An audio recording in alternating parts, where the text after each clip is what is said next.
I'm Brazilian. In our culture, the word for skinwalker translates as a werewolf. But our werewolf stories are much closer to what Native Americans describe as wendigos and skin crawlers, with some disparities. 3 people in my family had encounters with it. My dad had no parents, lived on the streets as a child. When he came of age, he joined the army. Being in the army, he had a job, so he could afford a house, and that's when he met Grandma. He rented a house from her. That's also how he met his first wife. My older sister went to live in the same house when she turned 18. One Sunday, while she was visiting us, she tells my dad she's been hearing screeching and scratching like nails on the wood around the house, and seeing a big shadow in the windows, and smelling something like a wet dog. She was afraid, but couldn't make out what it was. My dad got very serious and told us the story of when he lived there. He had never told us the story before. He was a very skeptical man. Didn't go to church or ever talk about ghosts or anything like that. He told my sister that one night coming home, he felt he was being followed. He thought it could be someone trying to ambush him because of the army uniform. The army was not well seen there, and there wasn't much respect like in other countries. When he got home, that was the first time he smelled wet dog in the house. This went on for a couple of weeks, and then the scratching began. It never forced itself inside, but for months he slept sitting in a chair in the corner of the house, weapon in his lap, waiting for the thing to enter. He described hearing its breathing around the house, seeing shadows through the windows. One day, he went out with his friends and got home after dark. He said he didn't give it a thought until he opened the gate and heard the sound of whatever this was breathing, followed by a bang noise, like it had jumped from the roof. He ran around the shed. He didn't look back, but he said he could hear the wolf's claws on the dirt and the bang on the steps of the front door when he entered the house. That particular night, he put his chair in the kitchen, back to the door, facing the window. The scariest thing to him was that there was no noise. The thing went completely quiet. He fell asleep and woke up at some point. It was still dark, and the thing was at the window staring at him. Big, yellow, lifeless eyes. It seemed to be on all fours, but its eyes were at least 5 feet from the ground. He just sat there, paralyzed. Gun in his lap, he couldn't move. When he was finally able to move, the thing left in the blink of an eye. That moment, he realized it was real. It was a thing of flesh, and it was hunting him. The taunting continued for a couple of months. If my dad didn't come home before dark, he just wouldn't go home until the morning. One day, he woke up just before dawn, got up, put some water to a boil to make some coffee. He heard the steps around the house. He looked and saw the thing in the window again, but this time it hid. He didn't think twice. and poured the boiling water through the window. He heard the thing scream and bang against the wall. The window shattered and it ran. Whenever my dad heard any strange noises around the house, he would put water on to boil. And when the distinct Brazilian boiling noise started, the outside noises stopped. Eventually, the thing just stopped coming back. So he told my sister to boil water, and the thing would go away. And it did.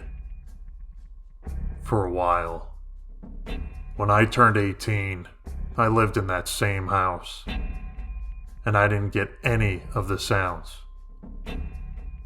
But one night, I woke up around 2 a.m. and went outside for a smoke. And there it was. Huge. Massive. The best description I can give would be the biggest dog, wolf I have ever seen as to the shape of the body. But the fur wasn't complete. It was mostly grayish skin. Muscles like a bodybuilder. Veins popping out. And some parts with black fur and yellow eyes that sucked at my soul. It was on the roof of the shed. It didn't look directly at me, and I just ran inside and called my dad. I saw it again a couple of years ago, but it didn't cause me the dread, the terrifying feeling like the first time. I was on a very small road. I don't think it was the same one from the house.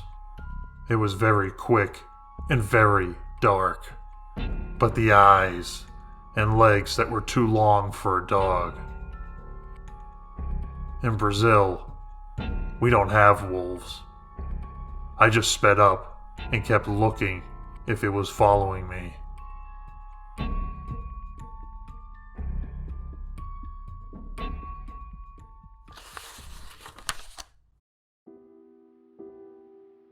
January of this year was a very dark place for me emotionally. My husband and I grew estranged after the loss of our 6-day-old youngest son. For about 2 months, December and January, we were apart as he spiraled with substance abuse to numb the pain. He left town and stayed with his father across the state. When he came back into town, we wanted to see each other. He checked into the hotel in Bethlehem, Pennsylvania. I drove out to see him around 7 p.m. when our then 2-year-old son fell asleep. We were staying with my mother during this time, and she offered to watch our little one. I stayed for a few hours. It was very emotional, to say the least. We wanted to reconcile and overcome the tragedy we had faced. Around 12 a.m.-ish, I knew I would have to get back to my mother's house in case our son woke up. It was pitch black outside, and my GPS led me down a narrow road. I was eager to get home, and although very overwhelmed, wide awake due to the adrenaline of seeing my husband for the first time after our separation.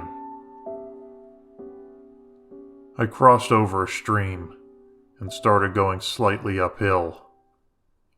In the middle of the road was a set of bright green eyes. I instantly slowed down because there are a ton of deer in the area. If there is one deer, there's usually more. I slowly crept up the hill in my minivan, scanning for more eyes, and the figure in the middle of the road scuttled to the right-hand side. Then stayed perfectly still and positioned. Scuttled is the only way to describe the way it moved, honestly. To the right was a big open field, and some trees and brush that lined the perimeter along the side of the road. The thing was along the brush, almost like it was trying to blend in. It was on both its hands and feet. Its arms were unnaturally long and bent at an angle. Its eyes were that reflective green the entire time I drove past it, with no pupils. I don't think it looked at me directly. After it positioned itself in the brush, it stared past me with a black hole for a mouth, not gaping, but wide open.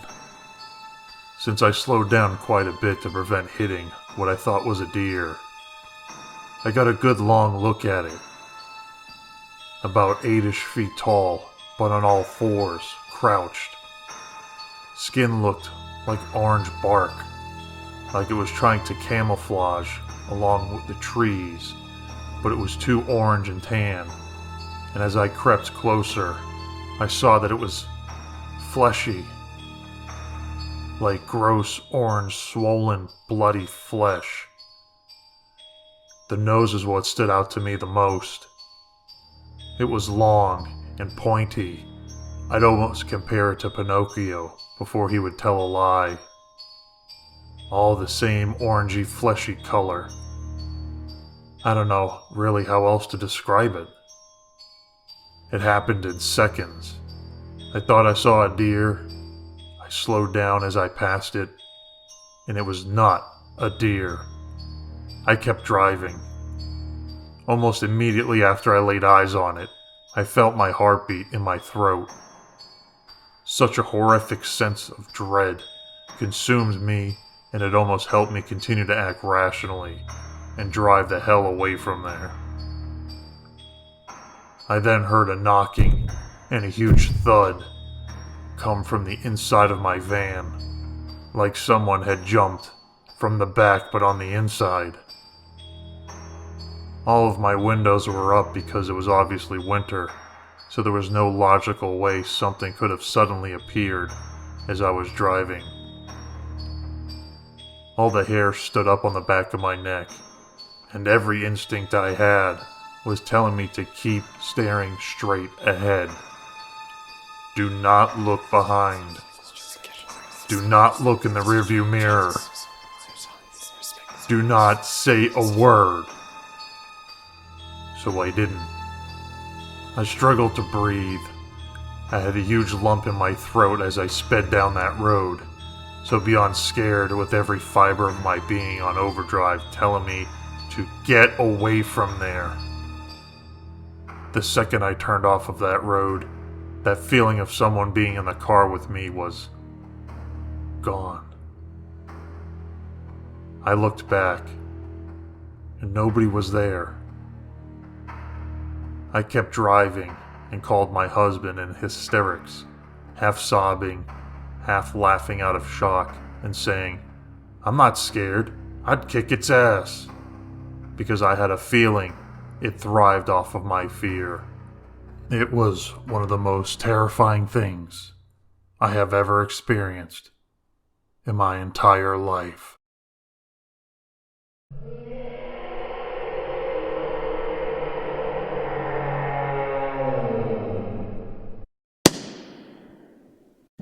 Don't forget to subscribe to the channel and like this video.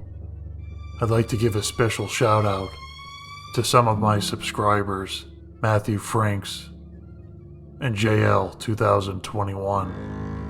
If you'd like to hear your name in a future video, don't forget to comment down below.